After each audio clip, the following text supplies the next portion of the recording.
सीरत अन्नबी सल्लल्लाहु अलैहि वसल्लम। उन्वान, ग़ज़वा बनी नज़ीर और ग़ज़वा बनी मुस्तलक़।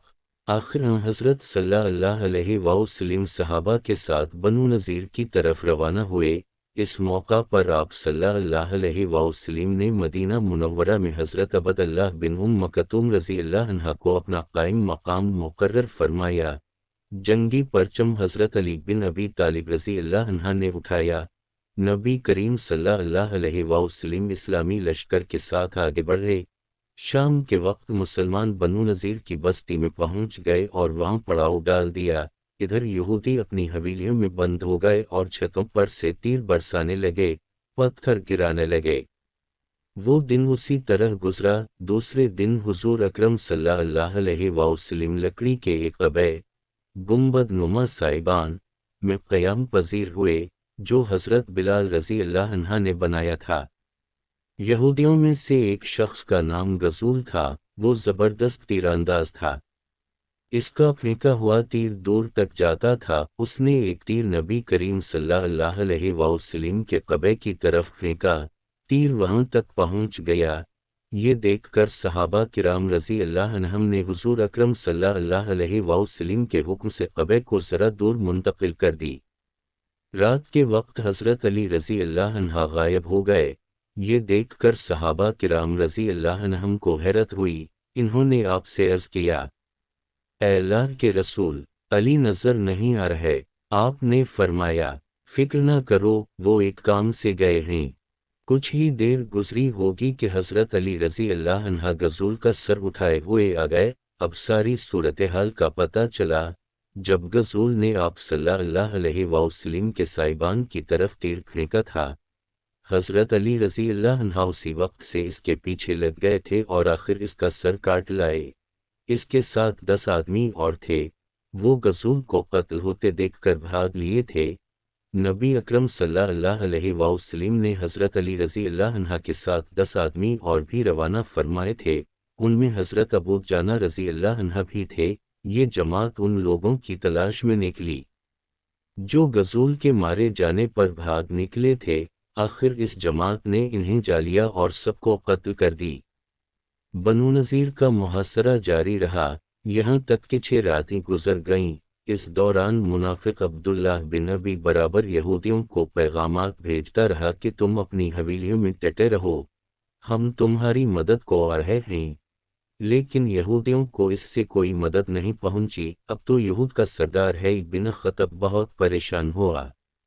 कुछ अक्लमंद यहूदियों ने उसे अब्दुल्लाह बिन अबी के मशवरे पर अमल न करने के लिए कहा था, लेकिन है बिन खतब ने उनकी बात नहीं मानी थी। अब इन्होंने तने के तौर पर कहा, अब्दुल्लाह बिन अबी की वो मदद कहाँ गई जिसका उसने वादा किया था और जिसकी तुम आस लगाए बैठे थे। वो कोई जवाब ना दे सका। यहूदी अब बहुत परेशान हो चुके थे। इधर नबी अकरम सल्लल्लाहु अलैहि वसल्लम सख्ती से उनका मुहासरा किए हुए थे। आखिर अल्लाह ताली ने यहूदियों के दिलों पर मुसलमानों का रोब तारी कर दी। इन्होंने नबी अकरम सल्लल्लाहु अलैहि वसल्लम से दरख्वास्त की कि इन्हें यहाँ से निकल जाने दिया जाए। वो हथियार साथ नहीं ले जाएंगे, अलबत्ता अपना घरेलू सामान ले जाएंगे। नबी अकरम सल्लल्लाहु अलैहि वसल्लम ने उनकी ये दरख्वास्त मंजूर कर ली। चुनांचे यहूदियों ने अपने ऊँटों पर अपनी औरतों और बच्चों को सवार कर ली और अपना सारा सामान भी इस पर लाद लिया। ये कल 600 ऊँट थे। उन ऊँटों पर बहुत सा सोना चांदी और कीमती सामान था। इस तरह बनी नज़ीर के ये यहूदी जलावतन होकर खैबर में जा बसे। खैबर के यहूदियों ने इन्हें वहां आबाद होने में मदद दी। कुछ लोग शाम की तरफ भी चले गए। ग़ज़वा बनु नज़ीर के बाद ग़ज़वा ज़ात अर्रक़ा, ग़ज़वा बदर सानी और ग़ज़वा दौमता अल-जुंदल पेश आए। ये छोटे छोटे ग़ज़वात थे जो एक के बाद दीगरे पेश आए। फिर ग़ज़वा बनी मुस्तलक़ पेश आया। कबीला बनु मुस्तलक़ का सरदार हारिस बिन अबी ज़र्रार था। उसने हुज़ूर अकरम सल्लल्लाहु अलैहि वसल्लम से जंग के लिए एक लश्कर तैयार किया। इस लश्कर में इसके कौम के अलावा दूसरे अरब भी शामिल थे। इस इत्तिला पर हुज़ूर अकरम सल्लल्लाहु अलैहि वसल्लम ने भी जंग की तैयारी की। इस्लामी लश्कर 2 शबान 5 हिजरी को रवाना हुआ। ادھر جب حارث بن ابی ذرار اور اس کے ساتھیوں کو مسلمانوں کی آمد کی خبر ملی تو بہت سے لوگ بدحس ہو کر حارث کا ساتھ چھوڑ گئے اور ادھر ادھر بھاگ نکلے، یہاں تک کہ آپ صلی اللہ علیہ وسلم صحابہ کرام کے ساتھ اس قبیلے پر حملہ آور ہوئے۔ مسلمانوں نے ایک ساتھ مل کے مشرکوں پر حملہ کر دی۔ یہ حملہ اتنا شدید تھا کہ ان میں سے 10 فوراً مارے گئے، باقی گرفتار ہو گئے، ان کی عورتوں اور بچوں کو بھی گرفتار کر لی گیا۔ ان قیدیوں میں بنی مصطلق کے سردار حارث بن ابی ذرار کی بیٹی برا بنت حارث بھی تھیں۔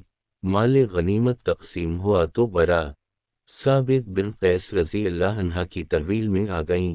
اب ثابت بن قیس رضی اللہ عنہ نے برا سے طے کیا کہ اگر وہ 9 اوقیہ سونا دے دیں تو وہ انہیں آزاد کر دیں گے۔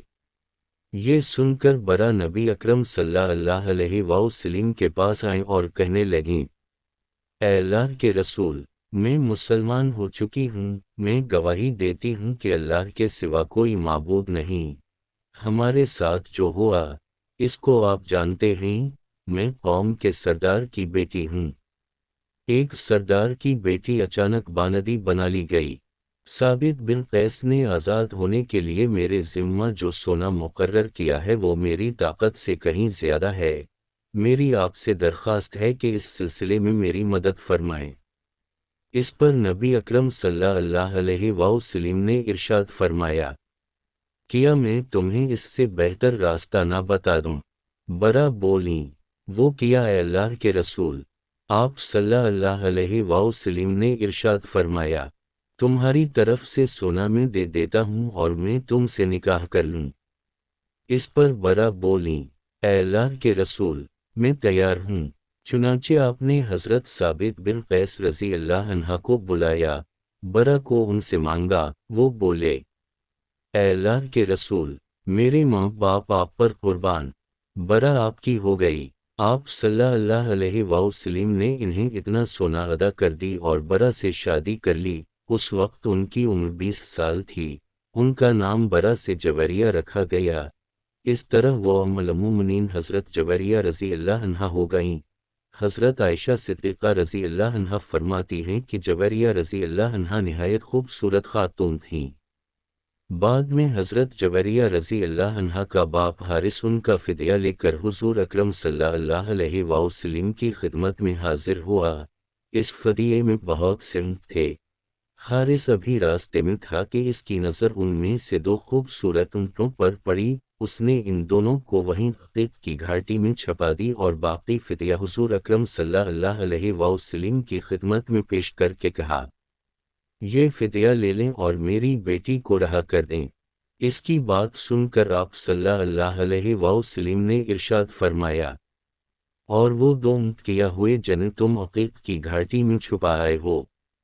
حارث بن ابی ذرار یہ سنتے ہی پکار اٹھا، میں گواہی دیتا ہوں کہ آپ اللہ کے رسول ہیں، اس بات کا علم میرے اور اللہ کے سوا کسی کو نہیں۔ اس سے ثابت ہوا آپ واقعی اللہ کے رسول ہیں۔ اس طرح وہ مسلمان ہو گئے۔ حضرت جویریہ رضی اللہ عنہ کے بھائی عبداللہ بن حارث بھی مسلمان ہو گئے۔ اس کے بعد بنی مصطلق کے تمام قیدیوں کو رہا کر دی گیا، کچھ سے فدیہ لیا گیا، کچھ بغیر فدیے کے چھوڑ دیے گئے۔